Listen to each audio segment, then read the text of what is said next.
Hi, welcome to Bedazzle Me. Today I'm going to show you how I make how I use this technique with my extruder to make a bracelet kind of like this. Now I do have a confession to make.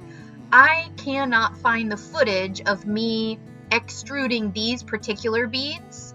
So I ended up filming a completely different extruder video, so you're not going to get these exact colors, but you'll get the idea. So let's get moving. So the first thing I did was I picked out colors that I like to go together. So orange and pink. I love orange and pink together. If you saw my orange and pink hibiscus, you already know this about me. But I love orange and pink together, and then also blue. I love like a turquoise blue, and I love that when you mix blue with pink, you get purple, which is my favorite color. So you're gonna pick out the colors that you think will blend nicely together, because as they work through your extruder, they're going to blend and twist into one another. So here are my colors, and then I just made a little like plug, and you don't want it to be real thick. I think my plugs were about a ½ an inch tall, each of them, and then the diameter should be about the width of the circumference of your extruder. And you can use any extruder gobo that's a hole. And then here you can see, now I love the extruder technique because of the colors that you get.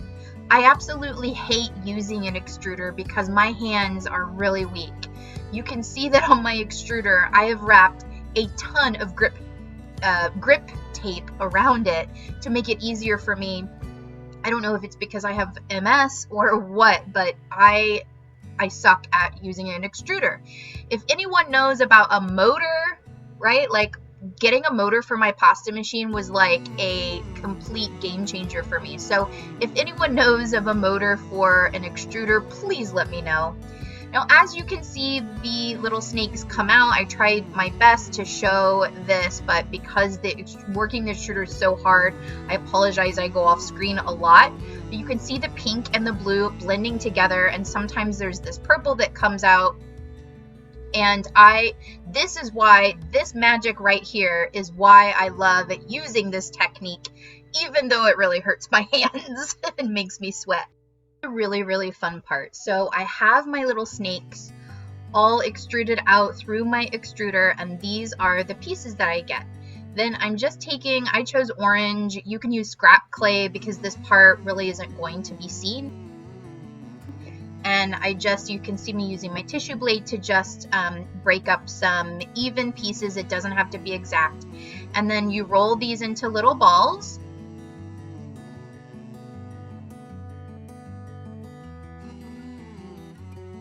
And then you're going to pinch the end of your little snake together and on top of each of the little orange beads, and you're just going to spiral it around itself.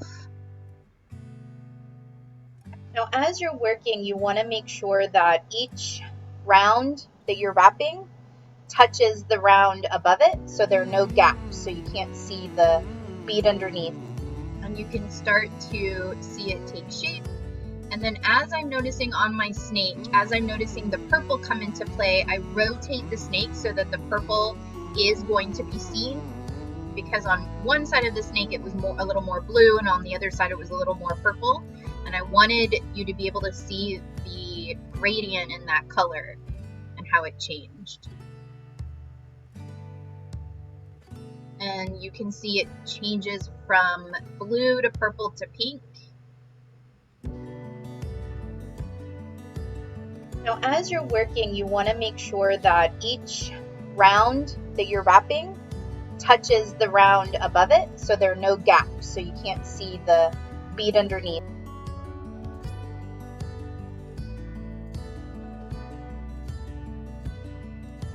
And then you pinch the ends together in on top of itself, and then roll the bead in between my hands, in between my palms, to sort of set it.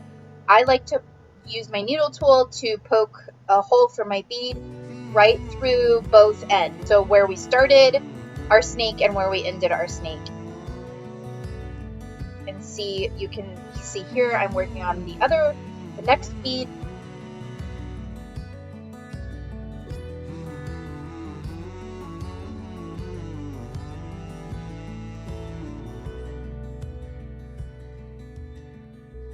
And then you just keep doing this until all of your snakes are done and you have several beads.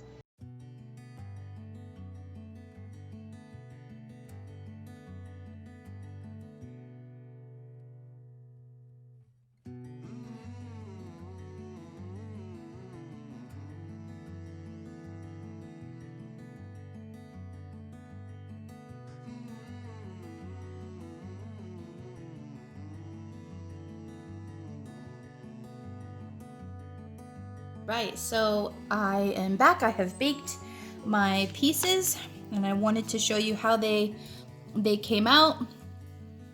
I'm really happy with the color variations that showed up.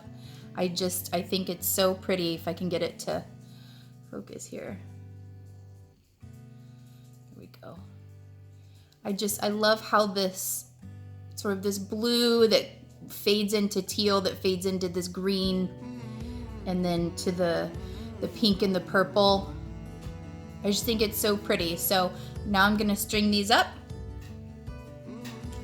into a pretty bracelet. All right, so I've got the beads that I want to string, and if you want to know how to make these make an elastic bracelet out of them, then I went through, I thought that they would be really pretty with some little crystals.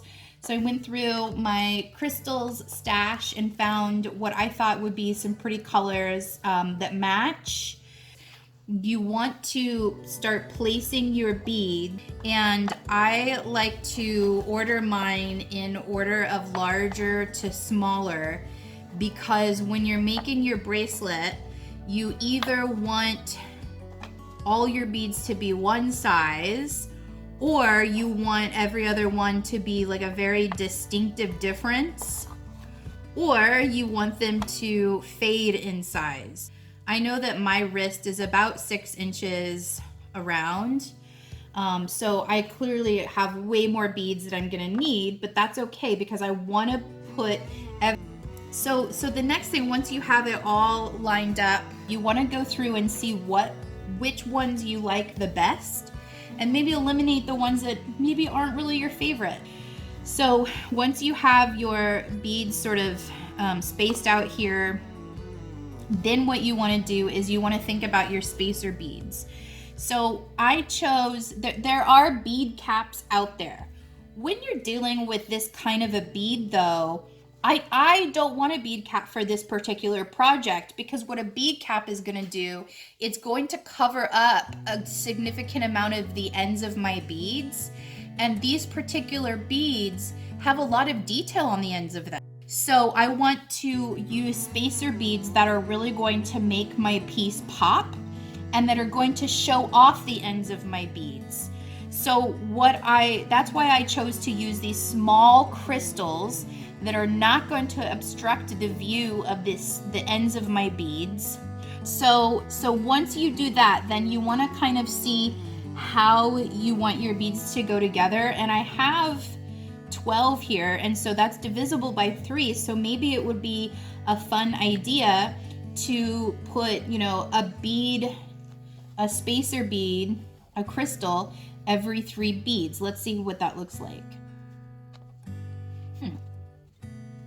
I have to say I'm not really loving it, so let me see what it looks like. You always want to work in odd number groupings. That's what looks the best. So let's see what 3 spacer beads. See, I like that a lot better. I like that a lot better. So that's what I think I'm gonna do. So see, you just kind of play around with your beads until you get something that you think looks pretty. Don't forget the ends, and you only want to do one end, because when the bracelet goes around, these ends are gonna meet. So we don't need the spacer beads over here, because when these meet, these will be the spacer beads between this bead and this bead over here. Okay, so once you've done that, then we can move on to the next step and start thinking about stringing this together. So I'm gonna use elastic, and this particular elastic is pretty thin. This is 0.5 millimeters, but we're going to, it's still really strong. I've never been able to break this, like trying to break it. And also on this particular piece, we're going to be doubling it. So the elastic is going to go through the bracelet 2 times. So I'm not going to cut it away from the spool yet, but I am going to get out enough, about 12 inches worth, because I know that I have about a 6-inch wrist. And then keep in mind that beads take up a little bit of that space. So say you have a 6-inch wrist, well, you actually might end up needing 7 or 8 inches of string or whichever material you're using to string your beads, because the beads are going to take up room on that, and the spacer beads are going to, and then also you need room to tie your knots or attach your jump ring if you're doing that kind of a project. So keep that in mind.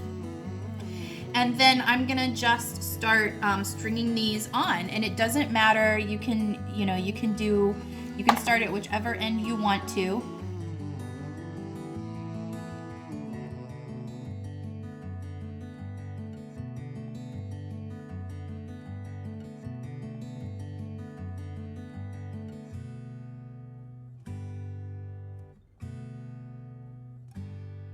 Okay, so I'm done stringing my beads on through the first try.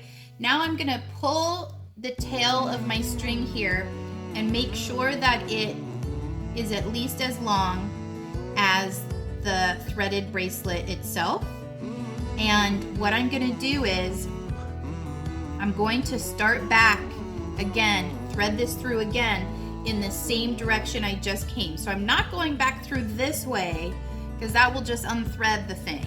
I'm gonna go back and start with the very first bead that I threaded. So I'm gonna do that, and again, I'm gonna just fast forward through this part because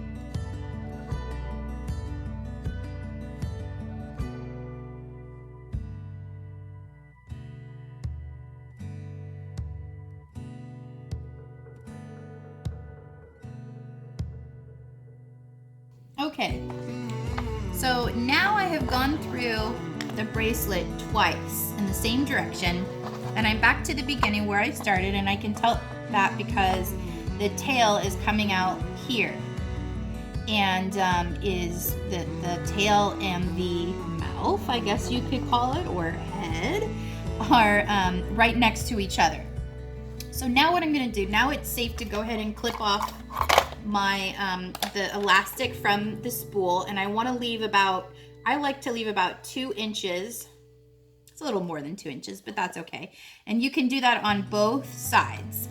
Now what you're going to do, you're going to take your 2 ends and you're going to tie a square knot. And you want to pull it pretty taut.